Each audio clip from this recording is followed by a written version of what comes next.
Laws by Plato, Book 4, translated by Benjamin Jowett.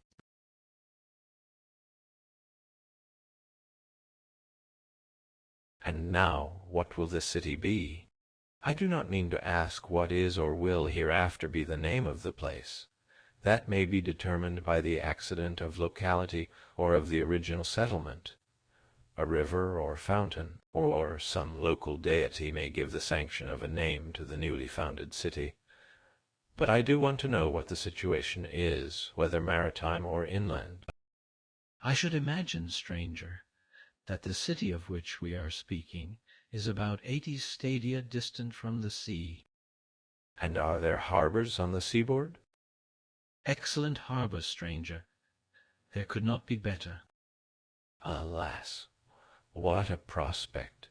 And is the surrounding country productive or in need of importations? Hardly in need of anything. And is there any neighboring state?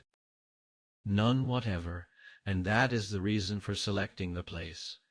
In days of old there was a migration of the inhabitants, and the region has been deserted from time immemorial.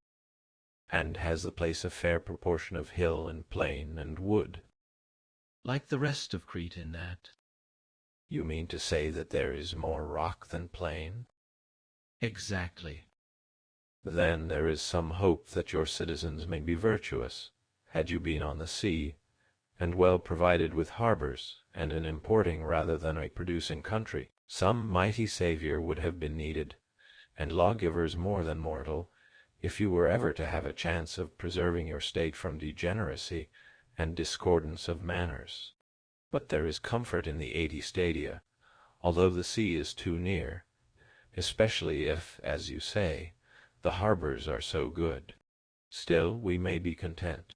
The sea is pleasant enough as a daily companion, but has indeed also a bitter and brackish quality, filling the streets with merchants and shopkeepers, and begetting in the souls of men uncertain and unfaithful ways, making the state unfriendly and unfaithful both to her own citizens and also to other nations.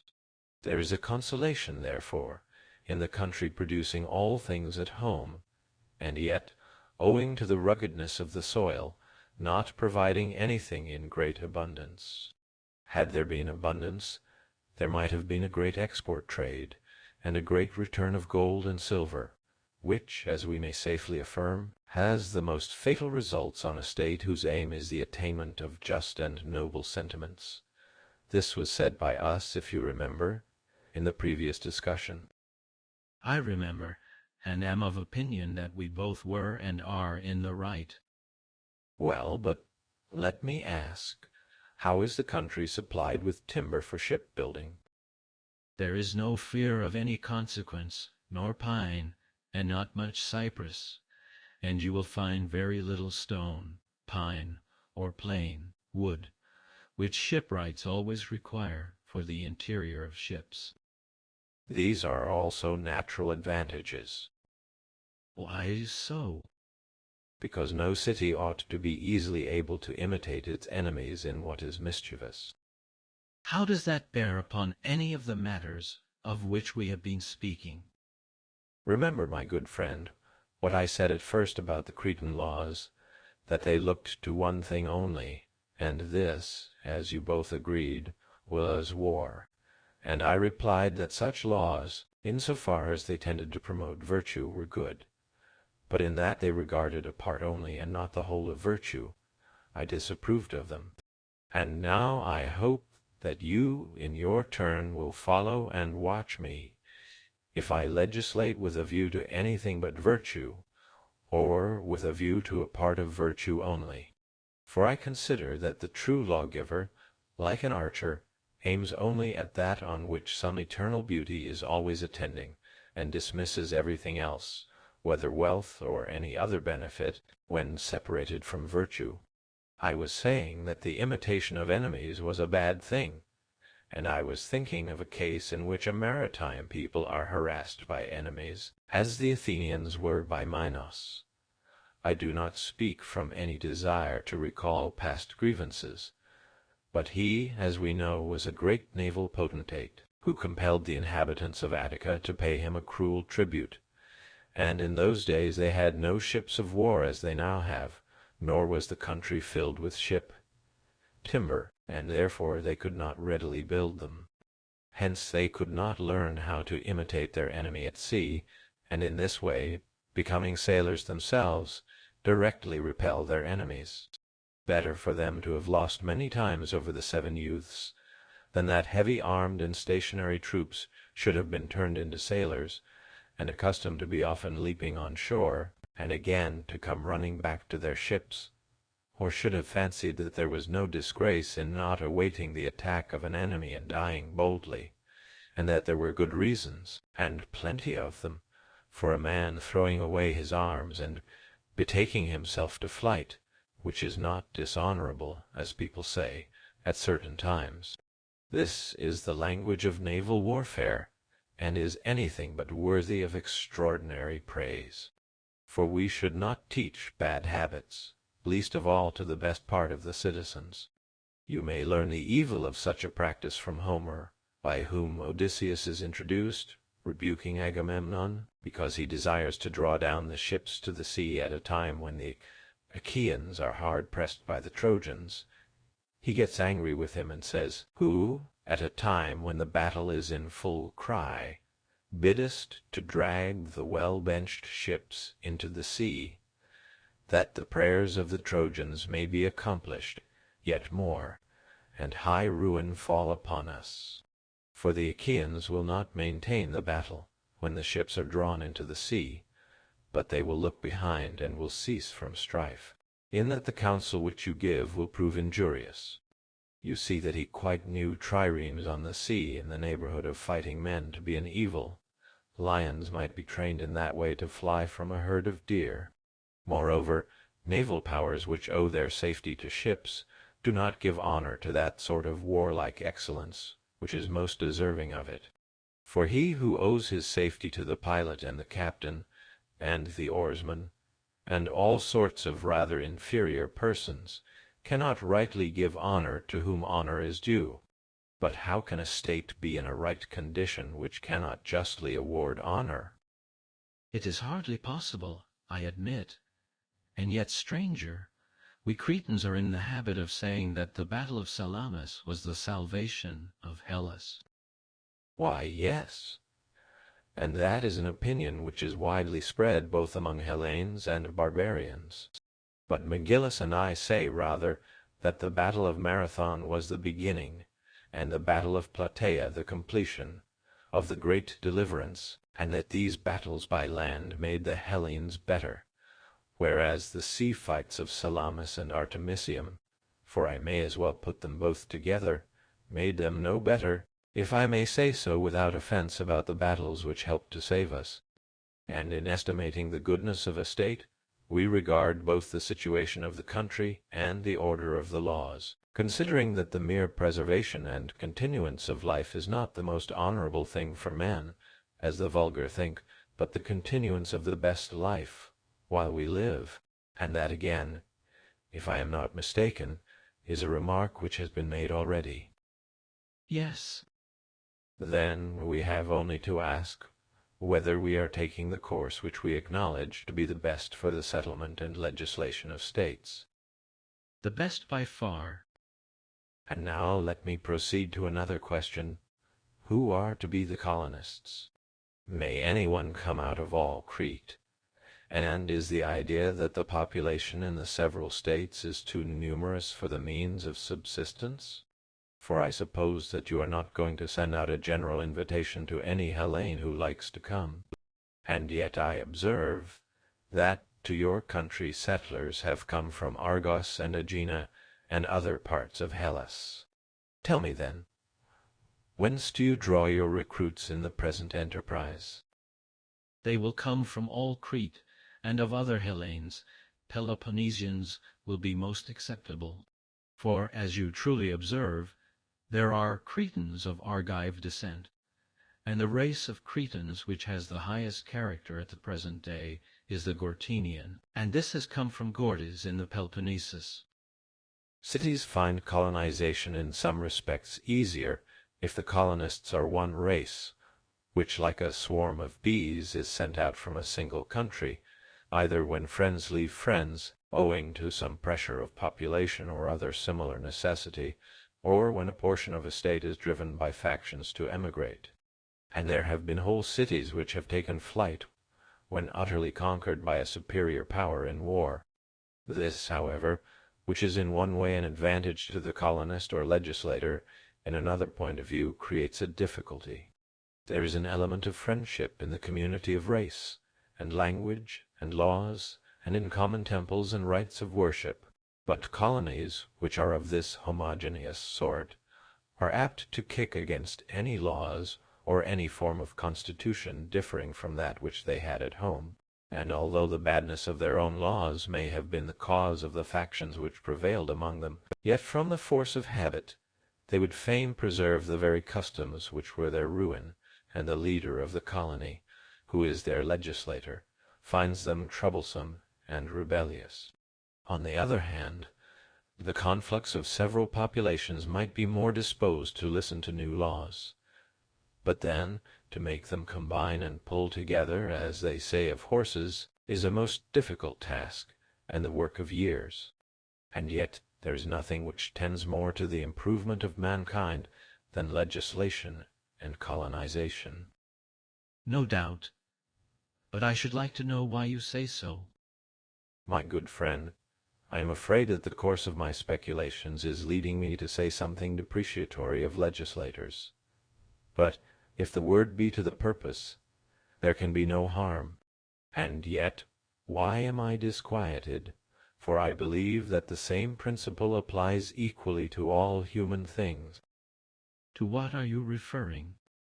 I was going to say that man never legislates, but accidents of all sorts, which legislate for us in all sorts of ways. The violence of war and the hard necessity of poverty are constantly overturning governments and changing laws. And a power of disease has often caused innovations in the state when there have been pestilences, or when there has been a succession of bad seasons continuing during many years. Anyone who sees all this naturally rushes to the conclusion of which I was speaking, that no mortal legislates in anything, but that in human affairs chance is almost everything. And this may be said of the arts of the sailor, and the pilot, and the physician, and the general, and may seem to be well said, and yet there is another thing which may be said with equal truth of all of them. What is it? That God governs all things, and that chance and opportunity cooperate with him in the government of human affairs. There is, however, a third and less extreme view, that art should be there also, for I should say that in a storm there must surely be a great advantage in having the aid of the pilot's art. You would agree? Yes. And does not a like principle apply to legislation, as well as to other things, even supposing all the conditions to be favorable which are needed for the happiness of the state? Yet the true legislator must from time to time appear on the scene. Most true. In each case the artist would be able to pray rightly for certain conditions, and if these were granted by fortune, he would then only require to exercise his art. Certainly. And all the other artists just now mentioned, if they were bidden to offer up each their special prayer, would do so? Of course. And the legislator would do likewise? I believe that he would. Come, legislator, we will say to him, what are the conditions which you require in a state before you can organize it? How ought he to answer this question? Shall I give his answer? Yes. He will say, give me a state which is governed by a tyrant, and let the tyrant be young, and have a good memory. Let him be quick at learning, and of a courageous and noble nature. Let him have that quality which, as I said before, is the inseparable companion of all the other parts of virtue, if there is to be any good in them. I suppose, McGillis, that this companion virtue of which the stranger speaks must be temperance? Yes, Cleinias, temperance in the vulgar sense, not that which in the forced and exaggerated language of some philosophers is called prudence, but that which is the natural gift of children and animals, of whom some live continently and others incontinently, but when isolated, was, as we said, hardly worth reckoning in the catalogue of goods. I think that you must understand my meaning. Certainly. Then our tyrant must have this as well as the other qualities, if the state is to acquire in the best manner, and in the shortest time, the form of government which is most conducive to happiness, for there neither is nor ever will be a better or speedier way of establishing a polity than by a tyranny. By what possible arguments, stranger, can any man persuade himself of such a monstrous doctrine? There is surely no difficulty in seeing, Cleinias, what is in accordance with the order of nature. You would assume, as you say, a tyrant who was young, temperate, quick at learning, having a good memory, courageous, of a noble nature. Yes, and you must add fortunate, and his good fortune must be that he is the contemporary of a great legislator, and that some happy chance brings them together. When this has been accomplished, God has done all that he ever does for a state which he desires to be eminently prosperous. He has done second best for a state in which there are 2 such rulers, and third best for a state in which there are 3. The difficulty increases with the increase, and diminishes with the diminution of the number. You mean to say, I suppose, that the best government is produced from a tyranny, and originates in a good lawgiver and an orderly tyrant, and that the change from such a tyranny into a perfect form of government takes place most easily, less easily when from an oligarchy, and in the 3rd degree from a democracy. Is not that your meaning? Not so. I mean rather to say that the change is best made out of a tyranny, and secondly, out of a monarchy, and thirdly, out of some sort of democracy. Fourth, in the capacity for improvement comes oligarchy, which has the greatest difficulty in admitting of such a change, because the government is in the hands of a number of potentates. I am supposing that the legislator is by nature of the true sort, and that his strength is united with that of the chief men of the state, and when the ruling element is numerically small, and at the same time very strong, as in a tyranny, there the change is likely to be easiest and most rapid. How? I do not understand. And yet I have repeated what I am saying a good many times, but I suppose that you have never seen a city which is under a tyranny? No, and I cannot say that I have any great desire to see one. And yet, where there is a tyranny, you might certainly see that of which I am now speaking. What do you mean?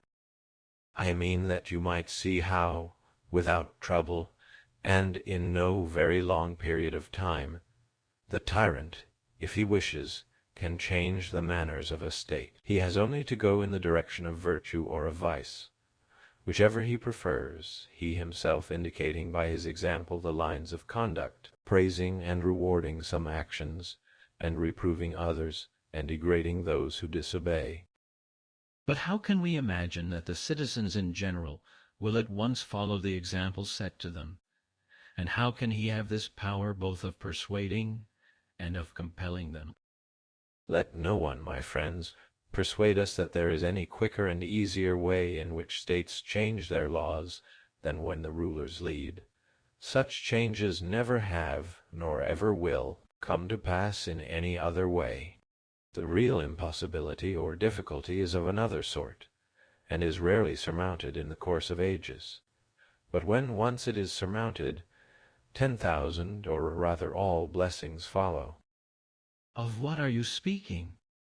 The difficulty is to find the divine love of temperate and just institutions existing in any powerful forms of government, whether in a monarchy or oligarchy of wealth or of birth. You might as well hope to reproduce the character of Nestor, who is said to have excelled all men in the power of speech, and yet more in his temperance. This, however, according to the tradition, was in the times of Troy. In our own days there is nothing of the sort. But if such an one either has or ever shall come into being, or is now among us, blessed is he, and blessed are they who hear the wise words that flow from his lips. And this may be said of power in general. When the supreme power in man coincides with the greatest wisdom and temperance, then the best laws and the best constitution come into being, but in no other way. And let what I have been saying be regarded as a kind of sacred legend or oracle, and let this be our proof that, in one point of view, there may be a difficulty for a city to have good laws, but that there is another point of view in which nothing can be easier or sooner effected, granting our supposition. How do you mean? Let us try to amuse ourselves, old boys as we are, by molding in words the laws which are suitable to your state. Let us proceed without delay. Then let us invoke God at the settlement of our state. May he hear and be propitious to us, and come and set in order the state and the laws. May he come? But what form of polity are we going to give the city? Tell us what you mean, a little more clearly. Do you mean some form of democracy, or oligarchy, or aristocracy, or monarchy? Which of you will first tell me to which of these classes his own government is to be referred? Ought I to answer first, since I am the elder? Perhaps you should. And yet, stranger, I perceive that I cannot say without more thought what I should call the government of Lacedaemon, for it seems to me to be like a tyranny. The power of our ephors is marvelously tyrannical, and sometimes it appears to me to be of all cities the most democratical. And who can reasonably deny that it is an aristocracy? We have also a monarchy which is held for life, and is said by all mankind, and not by ourselves only, to be the most ancient of all monarchies. And therefore, when asked on a sudden, I cannot precisely say which form of government the Spartan is. I am in the same difficulty, McGillis, for I do not feel confident that the polity of Knossos is any of these. The reason is, my excellent friends, that you really have polities, but the states of which we were just now speaking are merely aggregations of men dwelling in cities who are the subjects and servants of a part of their own state, and each of them is named after the dominant power. They are not polities at all.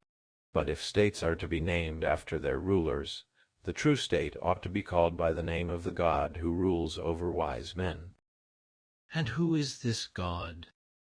May I still make use of fable to some extent, in the hope that I may be better able to answer your question? Shall I? By all means. In the primeval world, and a long while before the cities came into being whose settlements we have described, there is said to have been in the time of Kronos a blessed rule and life, of which the best ordered of existing states is a copy. It will be very necessary to hear about that. I quite agree with you, and therefore I have introduced the subject. Most appropriately. And since the tale is to the point, you will do well in giving us the whole story. I will do as you suggest. There is a tradition of the happy life of mankind in days when all things were spontaneous and abundant, and of this the reason is said to have been as follows. Kronos knew what we ourselves were declaring, that no human nature invested with supreme power is able to order human affairs and not overflow with insolence and wrong, which reflection led him to appoint not men but demigods, who are of a higher and more divine race, to be the kings and rulers of our cities. He did as we do with flocks of sheep and other tame animals. For we do not appoint oxen to be the lords of oxen or goats of goats, but we ourselves are a superior race, and rule over them. In like manner, God, in his love of mankind, placed over us the demons, who are a superior race, and they with great ease and pleasure to themselves, and no less to us, taking care of us and giving us peace and reverence and order and justice never failing, made the tribes of men happy and united. And this tradition, which is true, declares that cities of which some mortal man, and not God, is the ruler, have no escape from evils and toils.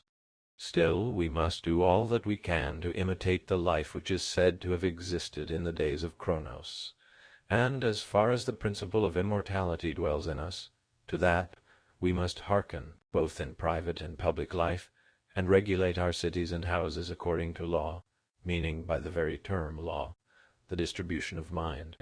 But if either a single person or an oligarchy or a democracy has a soul eager after pleasures and desires, wanting to be filled with them, yet retaining none of them, and perpetually afflicted with an endless and insatiable disorder, and this evil spirit, having first trampled the laws under foot, becomes the master either of a state or of an individual, then, as I was saying, salvation is hopeless. And now, Cleinias, we have to consider whether you will or will not accept this tale of mine. Certainly we will. You are aware, are you not, that there are often said to be as many forms of laws as there are of governments, and of the latter we have already mentioned all those which are commonly recognized.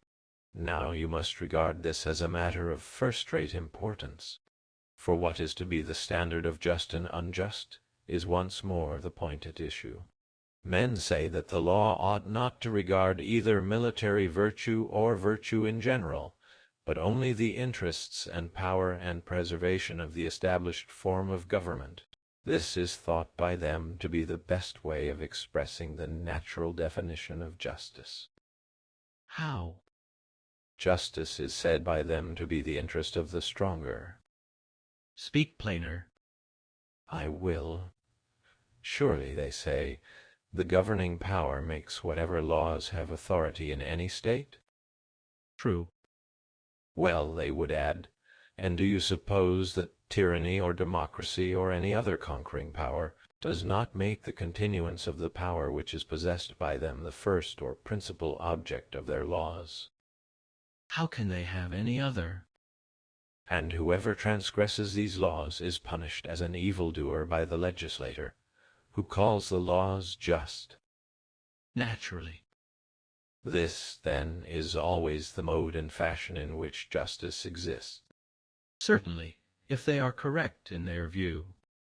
Why, yes. This is one of those false principles of government to which we were referring. Which do you mean? Those which we were examining when we spoke of who ought to govern whom. Did we not arrive at the conclusion that parents ought to govern their children, and the elder the younger, and the noble the ignoble?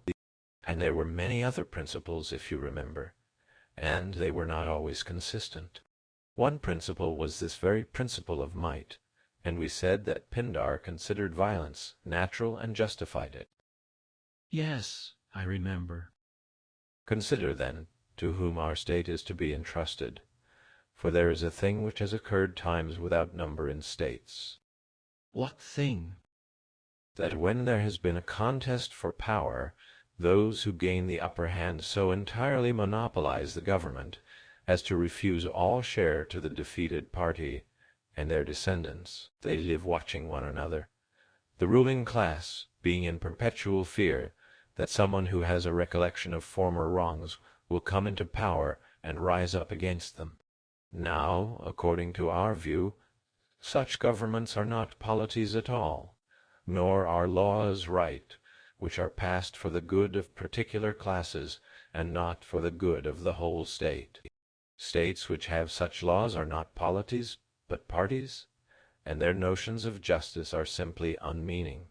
I say this because I am going to assert that we must not entrust the government in your state to anyone because he is rich, or because he possesses any other advantage, such as strength, or stature, or again birth, But he who is most obedient to the laws of the state, he shall win the palm.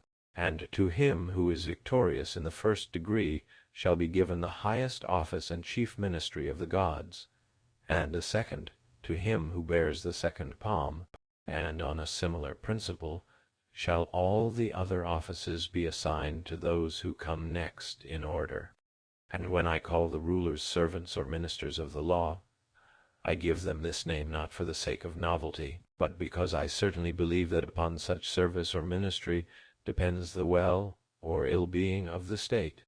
For that state in which the law is subject and has no authority, I perceive to be on the highway to ruin.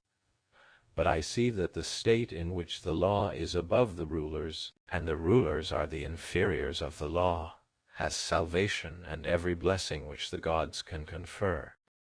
Truly, stranger, you see with the keen vision of age. Why, yes. Every man when he is young has that sort of vision dullest, and when he is old keenest. Very true. And now, what is to be the next step? May we not suppose the colonists to have arrived, and proceed to make our speech to them? Certainly. Friends, we say to them, God, as the old tradition declares, holding in his hand the beginning, middle, and end of all that is, travels according to his nature in a straight line towards the accomplishment of his end. Justice always accompanies him, and is the punisher of those who fall short of the divine law. To justice, he who would be happy holds fast, and follows in her company with all humility and order.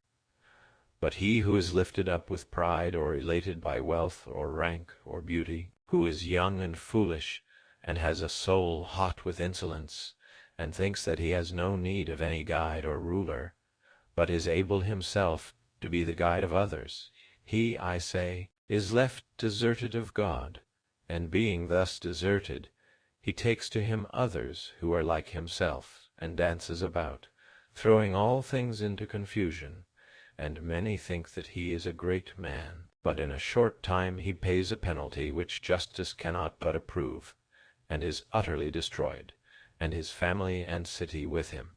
Wherefore, seeing that human things are thus ordered, what should a wise man do or think, or not do or think? Every man ought to make up his mind that he will be one of the followers of God. There can be no doubt of that. Then what life is agreeable to God and becoming in his followers? One only, expressed once for all in the old saying that like agrees with like, with measure. But things which have no measure agree neither with themselves nor with the things which have. Now God ought to be to us the measure of all things, and not man.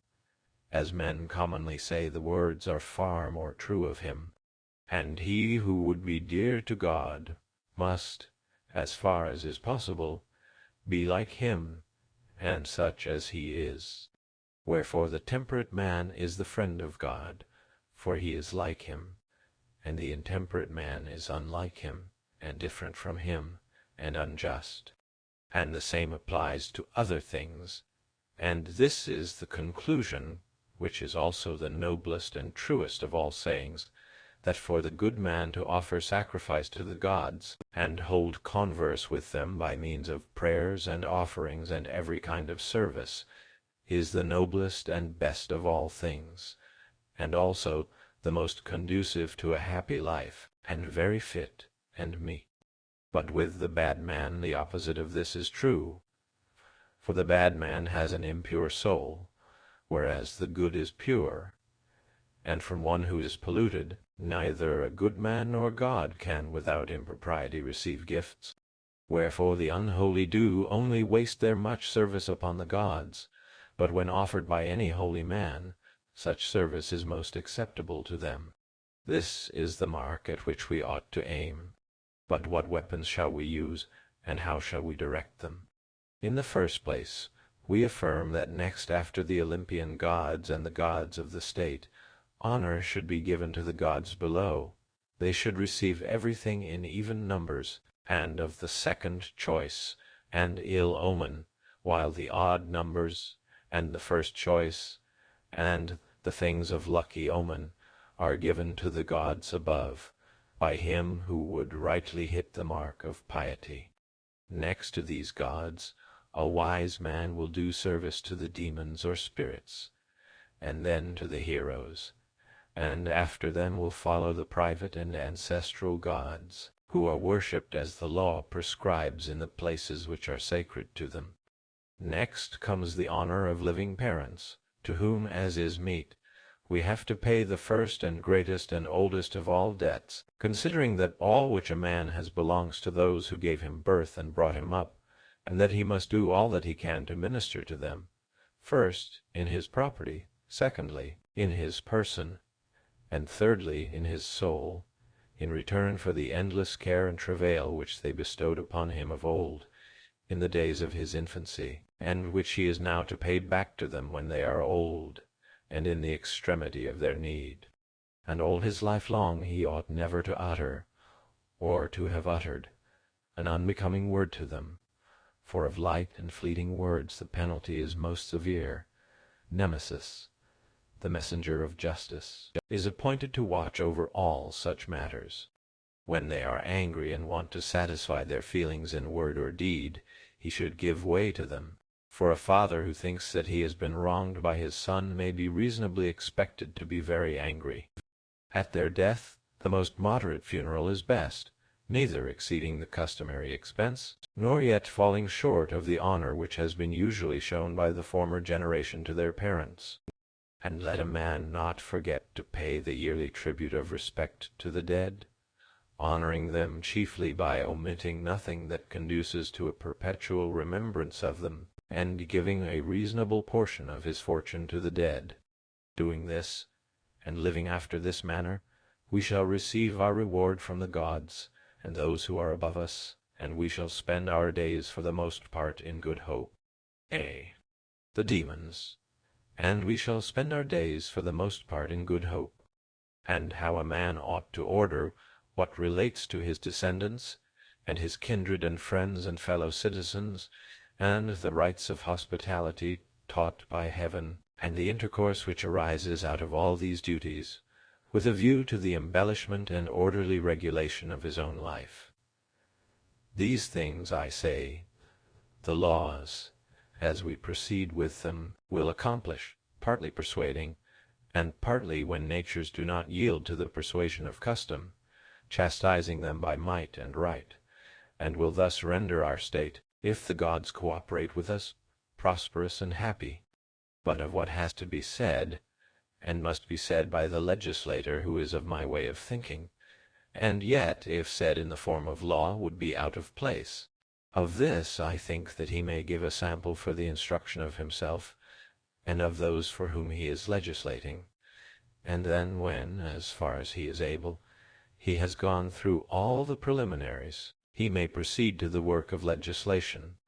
Now, what will be the form of such prefaces? There may be a difficulty in including or describing them all under a single form, but I think that we may get some notion of them, if we can guarantee one thing. What is that? I should wish the citizens to be as readily persuaded to virtue as possible. This will surely be the aim of the legislator in all his laws. Certainly. The proposal appears to me to be of some value, and I think that a person will listen with more gentleness and good will to the precepts addressed to him by the legislator, when his soul is not altogether unprepared to receive them. Even a little done in the way of conciliation gains his ear, and is always worth having, for there is no great inclination or readiness on the part of mankind to be made as good, or as quickly good, as possible. The case of the many proves the wisdom of Hesiod, who says that the road to wickedness is smooth and can be traveled without perspiring, because it is so very short. But before virtue the immortal gods have placed the sweat of labor, and long and steep is the way thither, and rugged at first. But when you have reached the top, although difficult before, it is then easy. Yes, and he certainly speaks well. Very true. And now let me tell you the effect which the preceding discourse has had upon me. Proceed. Suppose that we have a little conversation with the legislator, and say to him, "O legislator, speak. If you know what we ought to say and do, you can surely tell." Of course he can. Did we not hear you just now saying that the legislator ought not to allow the poets to do what they liked? For that they would not know in which of their words they went against the laws, to the hurt of the state. That is true. May we not fairly make answer to him on behalf of the poets? What answer shall we make to him? That the poet, according to the tradition which has ever prevailed among us, and is accepted of all men, when he sits down on the tripod of the muse, is not in his right mind. Like a fountain, he allows to flow out freely whatever comes in, and his art being imitative, he is often compelled to represent men of opposite dispositions, and thus to contradict himself. Neither can he tell whether there is more truth in one thing that he has said than in another. This is not the case in a law. The legislator must give not two rules about the same thing, but one only. Take an example from what you have just been saying. Of 3 kinds of funerals, there is one which is too extravagant, another is too niggardly, the third in a mean, and you choose and approve and order the last without qualification. But if I had an extremely rich wife, and she bade me bury her and describe her burial in a poem, I should praise the extravagant sort, and a poor miserly man who had not much money to spend would approve of the niggardly, and the man of moderate means, who was himself moderate, would praise a moderate funeral. Now, you, in the capacity of legislator, must not barely say a moderate funeral, but you must define what moderation is, and how much. Unless you are definite, you must not suppose that you are speaking a language that can become law. Certainly not. And is our legislator to have no preface to his laws, but to say at once, do this, avoid that, and then holding the penalty in terrorem, to go on to another law, offering never a word of advice or exhortation to those for whom he is legislating, after the manner of some doctors? For of doctors, as I may remind you, some have a gentler, others a ruder method of cure, and as children ask the doctor to be gentle with them, so we will ask the legislator to cure our disorders with the gentlest remedies. What I mean to say is, that besides doctors, there are doctors' servants, who are also styled doctors. Very true. And whether they are slaves or freemen makes no difference. They acquire their knowledge of medicine by obeying and observing their masters, empirically and not according to the natural way of learning, as the manner of freemen is, who have learned scientifically themselves the art which they impart scientifically to their pupils. You are aware that there are these 2 classes of doctors? To be sure. And did you ever observe that there are 2 classes of patients in states, slaves and freemen? And the slave doctors run about and cure the slaves, or wait for them in the dispensaries.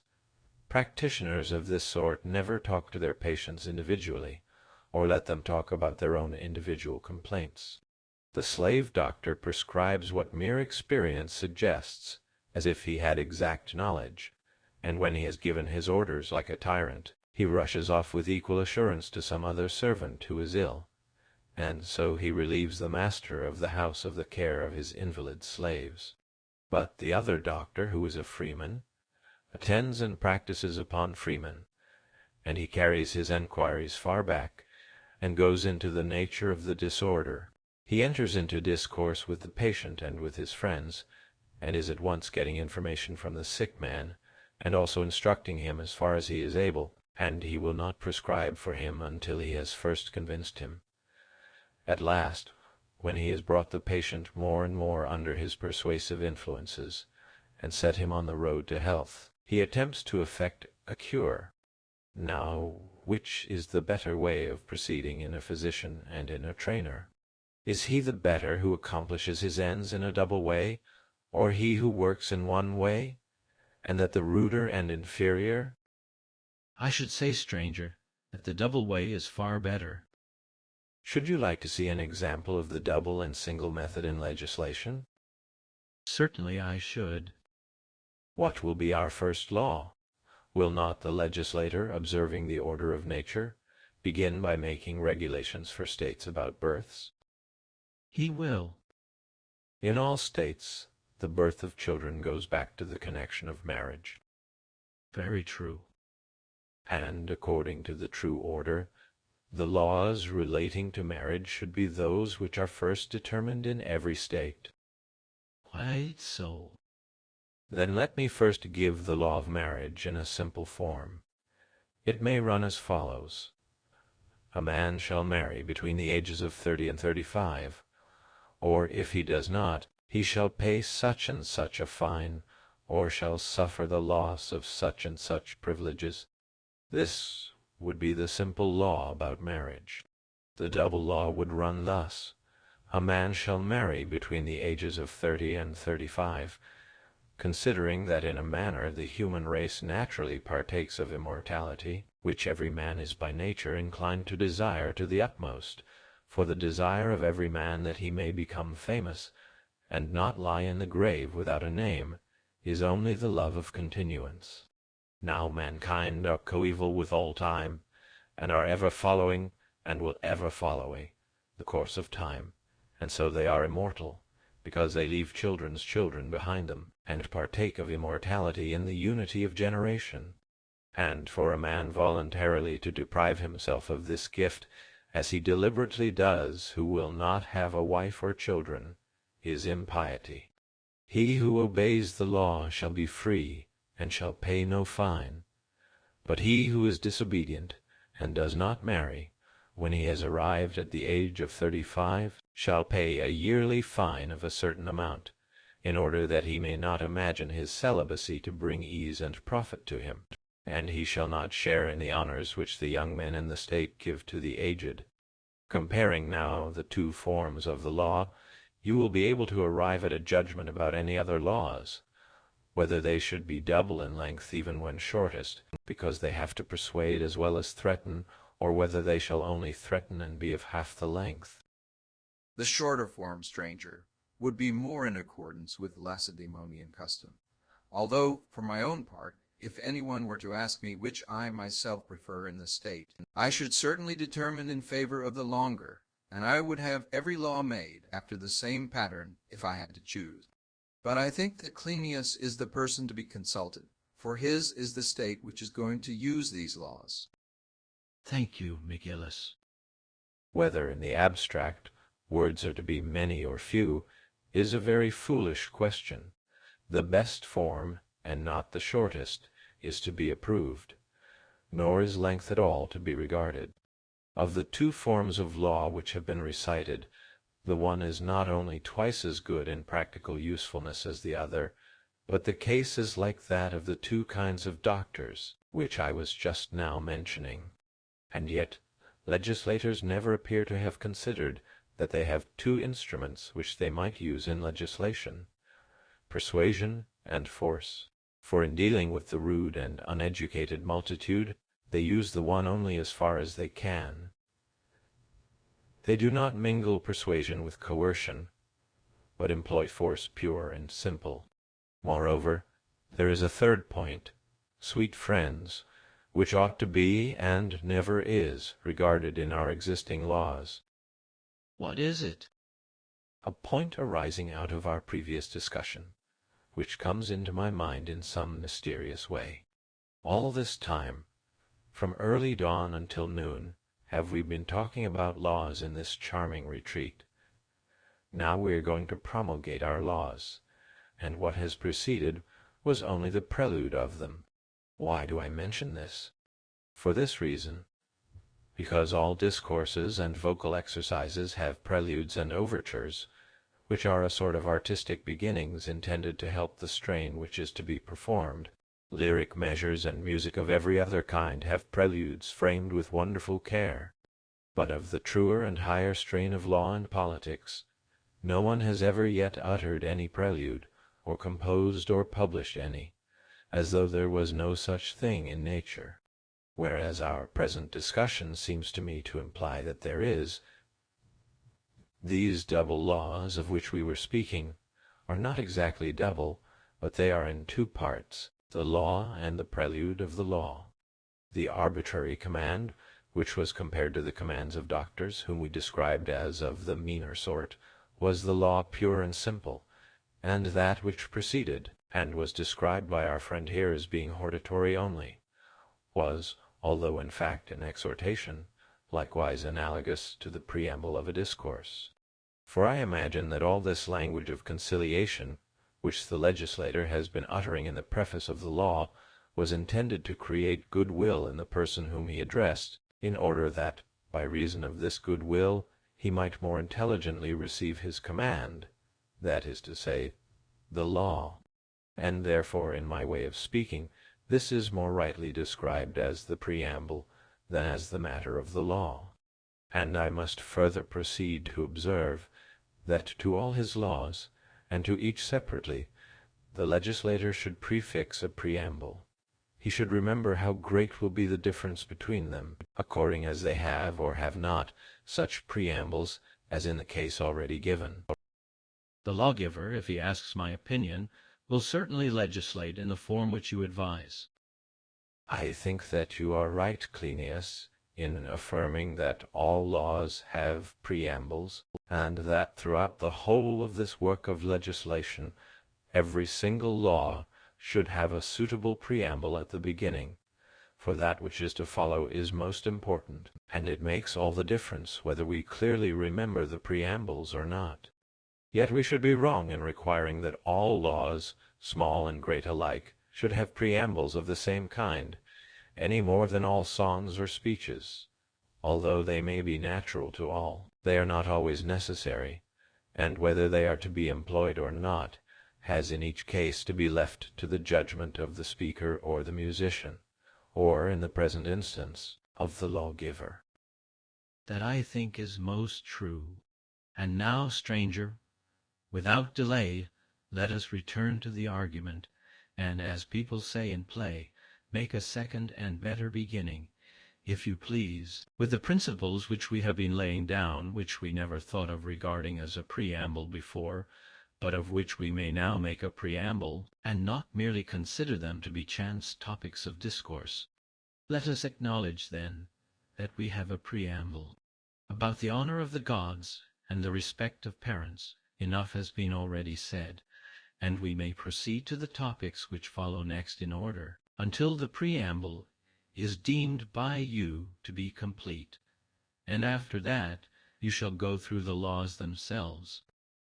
I understand you to mean that we have made a sufficient preamble about gods and demigods, and about parents living or dead, and now you would have us bring the rest of the subject into the light of day?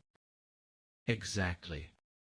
After this, as is meet, and for the interest of us all, I, the speaker, and you, the listeners, will try to estimate all that relates to the souls and bodies and properties of the citizens, as regards both their occupations and amusements, and thus arrive, as far as in us lies, at the nature of education.